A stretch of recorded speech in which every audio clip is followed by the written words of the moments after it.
High,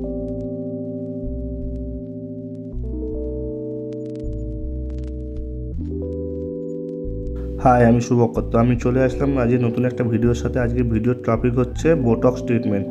তো botox treatment আমরা কেন করব, অথবা কোন হেয়ারে করব, বা এটার প্রসেস কী থাকবে, পুরো ভিডিওতে জানতে পারবো। তো এই হচ্ছে আমাদের হেয়ার। তো হেয়ারটা দেখেই বুঝতে পারছো, অর্ধেক কার্লি অর্ধেক স্ট্রেট। তো এই হেয়ারে কেমিক্যাল ট্রিটমেন্ট করার থেকে বেটার হবে প্রোটিন ট্রিটমেন্ট। তো প্রোটিন ট্রিটমেন্টের মধ্যে আমরা করবো হচ্ছে বোটক্স ট্রিটমেন্ট, যেটা কি হচ্ছে আপনার বিউটি গ্যাং কোম্পানির বোটোপ্লাস্টিয়া বলে যে বোটক্স আছে সেইটার। তো সবার ফার্স্ট যেটা হবে সেটা হচ্ছে আপনার হেয়ার ওয়াশ। হেয়ারটাকে ভালো করে ওয়াটার দিয়ে রিন্স করতে হবে। করার পরে শ্যাম্পু, এই হচ্ছে বিউটি গ্যাংয়ের বোটোপ্লাস্টিয়া শ্যাম্পু।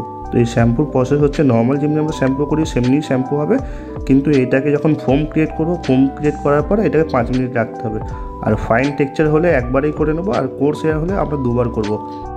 তো এইরকমভাবে আমরা শ্যাম্পু করার পরে শ্যাম্পুটাকে 5 মিনিট রেখে দেবো। রাখার পরে করবো হেয়ার ওয়াশ। আর হেয়ারটাকে যত পারবেন একটু ভালো করে ওয়াশ করে নেবেন। তো ক্ল্যাঙ্কে নিয়ে চলে আসলাম চেয়ারে নিয়ে আসার পরে টাওয়ালকে করলাম ওপেন। টাওয়াল ওপেন করার পরে আমরা হেয়ারকে করবো 100% ড্রাই। তো চেষ্টা করবেন যে 100% ড্রাই করে করা, তাতে কী হবে, ট্রিটমেন্টটা বেশি ভালো হবে। অনেকে 70 to 80% করে, তো তাতেও করা যেতে পারে, কিন্তু যদি বেটার রেজাল্ট পেতে হয় তো আপনাকে 100% ড্রাই করার পরে ক্রিম অ্যাপ্লিকেশন করবে। তাতে কী হবে, সবচেয়ে ভালো রেজাল্ট পাবেন আর লং লাস্টিং বেশিও থাকবে। তো বলে দিই যে আমরা বোটক্স কোন হেয়ারে করবো। তো বোটক্স করার জন্য হচ্ছে যারা কেমিক্যাল ট্রিটমেন্ট পছন্দ করে না, 1 নম্বর। দ্বিতীয় কথা হচ্ছে যাদের হাইলি কেমিক্যাল ট্রিটেড করা আছে, তারা আবার চাইছে স্ট্রেট করতে বা স্মুথ করছে, সেই সব হেয়ারে করবো। থার্ড আর ফাইনাল যেটা হচ্ছে যারা ব্রেকেজ ট্রিটমেন্ট। তো যাদের প্রচণ্ড পরিমাণে ব্রেকেজ হয়, হেয়ার খুব ভাঙে, তো সেই সব হেয়ারে আমরা বোটক্স ট্রিটমেন্ট করব, কারণ বোটক্স ট্রিটমেন্ট ব্রেকেজ হেয়ারের জন্য সবথেকে বেস্ট ট্রিটমেন্ট।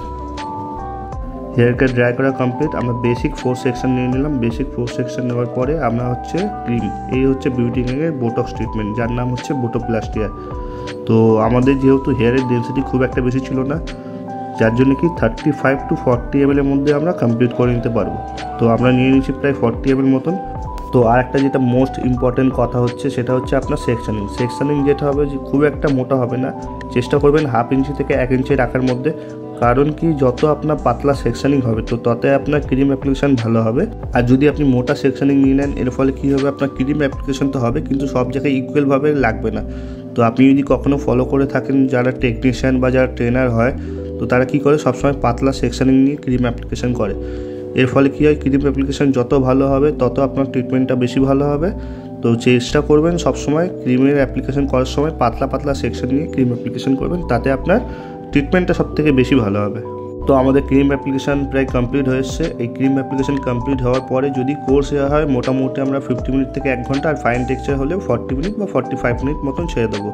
আর যখন ছাড়বো তো সেমনি ছাড়বো না, শাওয়ার ক্যাপ অথবা ক্লিন র্যাপ করে আমরা এটাকে টাইমিং দিয়ে দেবো, যার যেমনি হেয়ার, মিনিমাম 45 মিনিট বা 1 ঘন্টা। তো আমাদের 1 ঘন্টা কমপ্লিট। 1 ঘন্টা কমপ্লিটের পর আমরা করবো হেয়ারকে ড্রাই। তো আমরা সাধারণত হেয়ারকে যেরকমভাবে ড্রাই করি সেই রকম কখনোই করবো না। আমরা করবো হচ্ছে প্যাডেল ব্রাশ দিয়ে ড্রাই। অনেকে ভাবছে যে রাউন্ড ব্রাশ দিয়ে করবো না কেন, কারণ রাউন্ড ব্রাশ দিয়ে ড্রাই করলে রাউন্ড ব্রাশের যে কাঁটাগুলো থাকে তাতে কী হবে, হেয়ারে স্ক্র্যাচ পড়ে যাবে এবং ট্রিটমেন্টটা অত ভালো হবে না। তো আমি বলবো যে সবসময় ড্রাই করলে প্যাডেল ব্রাশ দিয়ে করুন। আর একটা ইম্পর্টেন্ট কথা যেটা হচ্ছে, আপনি যখন ড্রাই করছেন, ঠিক আছে, তো ড্রাই করার সময় অনেকে আছে যে প্যাডেল ব্রাশটাকে আর ড্রায়ারটাকে একদম একসাথে সাটিয়ে দেয়। তো সেই রকম করবেন না, চেষ্টা করুন একটু দূর থেকে করার, তাহলে ভালো হবে। আর দূর থেকে করলে কী হবে, আর একটা জিনিস, স্মোকটা আপনার কম হবে। একটা জিনিস ফলো করবেন যে যখন আপনি ড্রাই করছেন, ব্রাশ আর ড্রায়ার যখন একসাথে আপনি ড্রাই করছেন তখন স্মোক অনেক বেশি হচ্ছে। যখন দেখবেন ড্রাইটাকে একটু দূর থেকে করছেন, স্মোকটা অনেক কম হবে এবং কি ক্রিমটা আপনার হেয়ার থেকে বেরিয়ে যাবে না। বেশি দিলে স্মোক হয়ে হেয়ার থেকে ক্রিমটা বেরিয়ে যায়। তো এবার যখন ড্রাই হয়ে যাবে, হবে হচ্ছে আপনার আয়রনিং প্রসেস। আয়রনিং দেখতেই পাচ্ছ, রুট থেকে আপনার যে হেয়ারটা থাকবে, বা যদি আপনার কার্লি হেয়ার বেশি হয়, মিনিমাম চেষ্টা করবেন যে 15 থেকে 16 বার করে একটা সেকশানে। আর যদি খুব একটা আপনার কার্লি টেক্সচার না হয়, হালকা বেবি বা স্ট্রেট টেক্সচার হয়, তাহলে আপনি 10 থেকে 12 বার করবেন, তাহলেই হয়ে যাবে। আর সেকশানিং আগেও যেটা বলেছি, খুব একটা মোটা থাকবে না, পাতলা থাকবে। তো দেখেই বুঝতে পারছো যে আমিও খুব একটা মোটা নিচ্ছি না, আমি 1/2 ইঞ্চি করেই নিচ্ছি। তো যত আপনার পাতলা পাতলা ফাইন টেক্সচার হবে আর 15 থেকে 16 বার করে যদি আপনি এক একটা সেকশনে পাসিং করতে পারেন তাহলে আপনার ট্রিটমেন্ট সব থেকে বেস্ট। মানে আপনার কাছেই যখন ক্লায়েন্ট আসবে আপনাকেই এসে খুঁজবে যে আপনি এত ভালো ট্রিটমেন্ট করে দিয়েছিলেন, এর আগে এত ভালো ট্রিটমেন্ট আমাকে কেউ কখনো করে দিইনি। তো আর একটা জিনিস বলি, এই যে আপনি আয়রনিং যখন করবেন আপনার আয়রনিংয়ের যে অ্যাঙ্গেলটা থাকবে সেটা হচ্ছে আপনার 90 ডিগ্রি বা 90 ডিগ্রি ওভার। 90 ডিগ্রির নিচে কখনোই করবেন না, তাহলে রুটের সামনে আপনার একটা দাগ চলে আসবে। তো অনেকে এই জিনিসটা জানে না, করে দেয়, তারপরে কি হয় যে রুটের সামনে একটা দাগ দেখা যায়, সেই দাগটাকে মিলাতে পারেন না, দেখতে বাজে লাগে।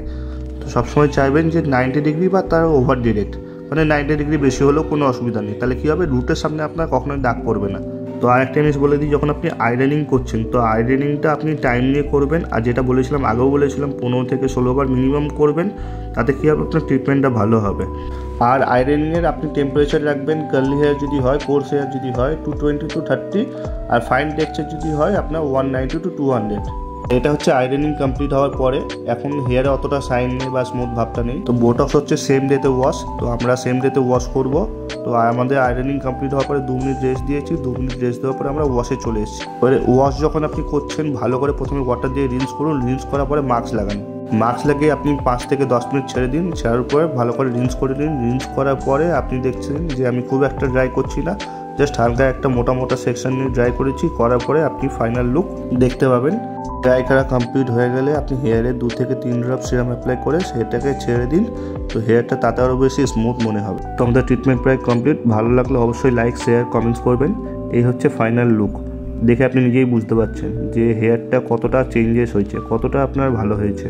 এরকম নতুন নতুন ট্রিটমেন্ট শেখার জন্য আমার চ্যানেলকে সাবস্ক্রাইব, লাইক, শেয়ার, কমেন্টস অবশ্যই করবেন। Tata, bye bye.